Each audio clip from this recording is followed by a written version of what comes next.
Harka fuuni daawwattoota furdoftoota feesbuukii irraa bakka jirtanitti nagaan koo qilleensa irra sinaa ga'ochaa har'a yaada addaa qabadhee isinii dhiyaadheen jira. Utuun gara yaada kootiitti galgaliin dura waa'ee tiishartii niyaalaa an qopheesse irratti namoota hedduutu haala akkamiitiin arganna koomentii irrattis keessaanis naan jechaa jirtu. Karaa isin ittiin argachuu dandeessan haala koominitiitiin haala bakka ijaaramtanii jijjiirtanitti nama tokko bakka buufattanii natti ergitu hammana barbaannaa lakkoofsa akkasii barbaannaa jettanii yoo naa ergitanii feesbuuk irratti gaafa na dhiistanii haala ittiin naa ergitanii fi haala itti isinii ergu mijeessinee walii wajjin dubbachuu dandeenya keessaan naquun namaan isiniin jedha. Garuu waan isin dhibu galatooma yeroo maqaqqabdanitti yaadattanii waa'ee kana kaasuutti ani tiishartii kana hedduu maallaqa hedduutti baasee hojjisiisee kunoo manallee na danqeera.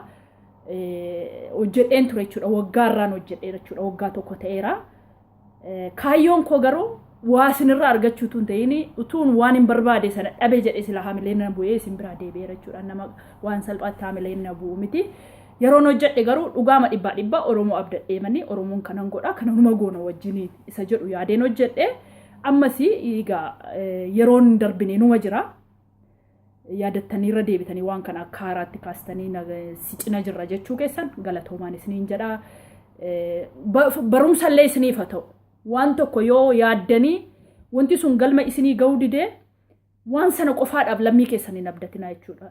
Waan kun ana jechuudha yeroo hundaa waa'ee koon dubbataa jira iddoo ta'eef waa'ee Oromoo dubbachuun waa'ee koon dubbadhadheen of lafa kaa'ee iddoo ta'eef amileen keessaallee na cabuu didee hammarraallee isin duukaa jira waan tokko tuun hin nuffin utuu maaliin jedhin jechuudha. Wanti kun waggaa tokko ta'ee inni waa'een tiishartii kuni waan baay'ee bal'inaa isin ganaa isin haasofsiisa. Amma garuu gara yaada biraattiin seenaa waa'ee isaatiiti. Silallee ganama har'aa barreeffamaan xinnoo tokko gadhiiseen ture. Duraan dursee isaatiin kan afaan Oromootiin jalqabee dhibbumaa dhibbaa gabaabaamatti lafa seen dhimma Oromoof rakkoo Oromoof miidhaa Oromoo keessa jiru nuuf ibsuuf otoo hin ta'in biizineesii mataa isaatiiti. Isiniin jedhee kanaan dura viidiyoo waraabee gadhiisee rakkuma inni jalqabeen.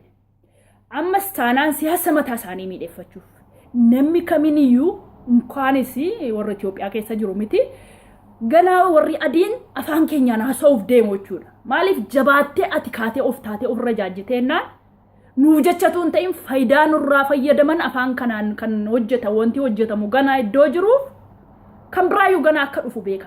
Garuu nuuf hojjetaa jiru isa jedhu of dagachuu hin qabnu jechuudha. Maali? Hawu? Attamittiin yoomii kaasee isa jedhu warri xiinxalootni siyaasaa dandeettii qabdanis duukaa nuu buunu warri hamma beekumsa keenyaa currugnus nuunis duukaa bu'uu qabataa adeemuu fakkeenyaaf Faraan Abdusalaam amma dheengadda waan isaan aannolee irratti sirbanii akka keessaa muranii gadhiisan ibse. Kun jechuun Waaqayyo lubbuu Oromoo nuuf baay'isu nama waan keenya nuu qaqqabu jira jechuudha.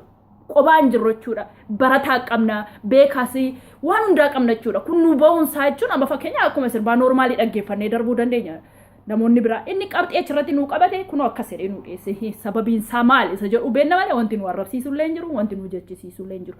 Beekuun dirqama isa jedhu ammallee irra deddeebi'ee wanti isin inni lammataa kanaasumaan isinii xumuraa cinaa darbinu beekuun dirqama. Beekuu gaafa isiniin jedhu maaliif nu jajaniifis jaallachuun nurra hin jiru jechuudha. Wayyee Oromoon akkas ta'e nangalee akkas ta'e viewers ilaaluu beekamuu walitti dhiyaachuu fiichariin isaanii tokkummaa labsuu wal duukaa dhaabbanne wal duukaa qabsuu waa meeqaaf. Kanaafuu isinuu kana adda baastanii beektu kanaan irra deddeebi'ee isinitti himuun barbaadu.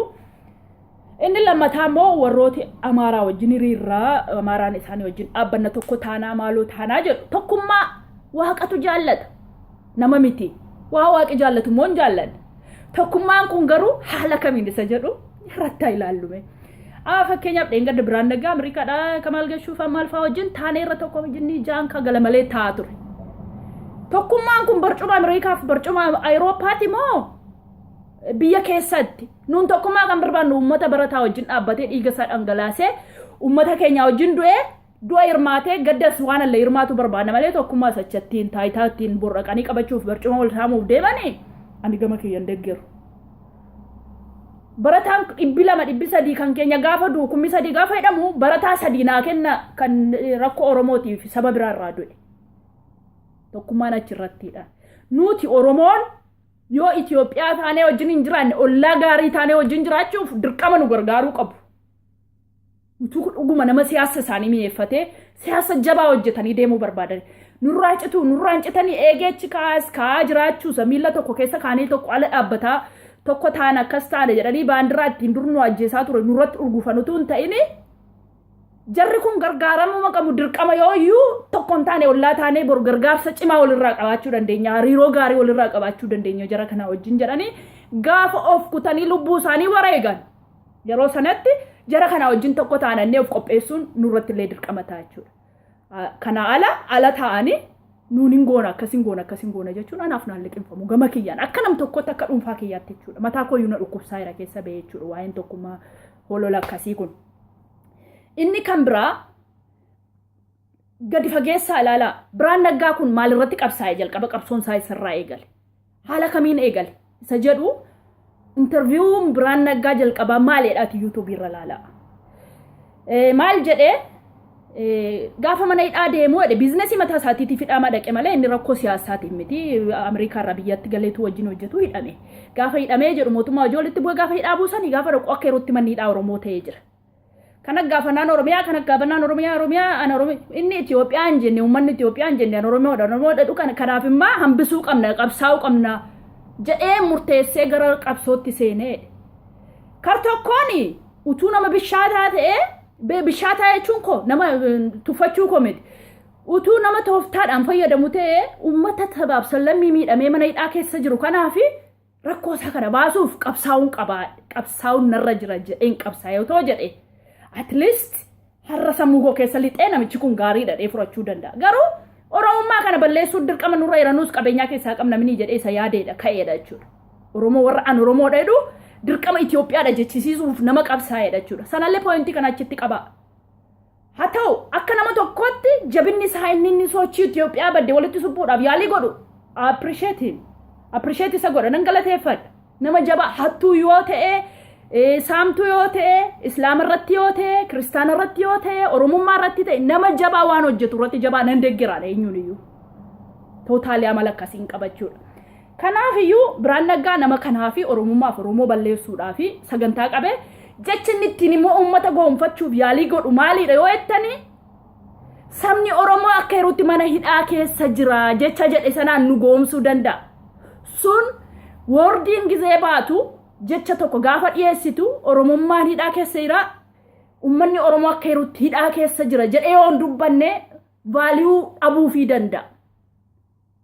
Tooftaa namittiin namatti fayyadamu single word qabatanii namaaf hin goomina. Single word jechuun jecha tokko seeninni positivii yaadee Oromoo irraa hidhaa keessa irra rakkoo Oromoo dubbate sana qofaatu hin ta'in beeziin isaa eessarratti ijaarame jalqabinni isaa eessarratti ijaarame kaayyoon karoora namicha kanaasa jedhu yaaduun nurra. Tsigee eenyuudhaan tsigeen dargachuu inni jedhamu nachirumoo inni immoo tootaalii Oromooma jedhu injiruusa jedhu qabachuudha.